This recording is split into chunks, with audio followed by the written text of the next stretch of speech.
All welcome to my channel. ఇవాళ recipe sarvapindi. Telangana one of the famous tiffins, snack ఏదైనా. దీనికి బియ్యపిండి, సన్నగా కట్ చేసుకున్న ఆనియన్, కరివేపాకు కూడా సన్నగా కట్ చేసుకోవాలి, కొత్తిమీర అండ్ పల్లీలు కొంచెం ఫ్రై చేసుకొని పొట్టు తీసేసుకొని క్రష్ చేసుకోవాలన్నమాట.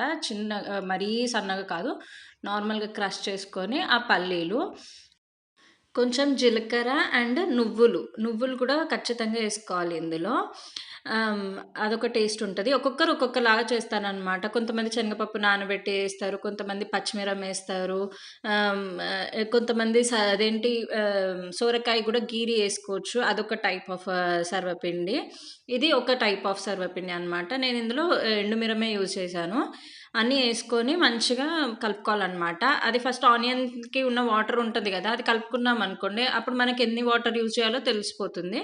సో, ఇది వేసుకున్న తర్వాత వాటర్ కొంచెం కొంచెం వేసుకుంటూ మెత్తగా మనకి గిన్నెకి ఒత్తుకునే లాగా వచ్చేటట్టుగా కలుపుకున్నాలన్నమాట. మొత్తం కలుపుకొనిన తర్వాత మందంగా ఉన్న గిన్నె తీసుకోవాలి దీనికి.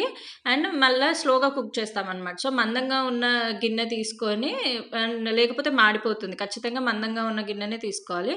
ఇట్లా అంతా ఒత్తుకోవాలన్నమాట. కొంచెం నూనె రాసుకోవాలి, గిన్నెకంతా నూనె రాసుకొని అన్ని సైడ్స్‌కి ఒత్తుకొని హోల్స్ పెట్టాలి. సో, అక్కడి నుంచి కూడా కుక్ అవుతుందన్నమాట. అంతా కుక్ అవుతుంది. హోల్స్ వల్ల కొంచెం కుకింగ్‌కి హెల్ప్ అవుతది. అందులో కొంచెం నూనె ఏసి మూత పెట్టి ఒక 2-3 మినిట్స్ ఉడకబెట్టాలి. వాటర్ వస్తుందన్నమాట. ఆ వాటర్ అంతా పోయేంత వరకు మూత పెట్టే ఉడకబెట్టాలి. ఆ మూత తీసేసిన తర్వాత ఇంకా అన్ని సైడ్స్ తిప్పుకుంటా, ఇలా ఒక్కొక్క సైడ్ తిప్పుకుంటా మెల్లగా కాల్చుకోవాలి. అంతే, సర్వపిండి రెడీ అయినట్టే.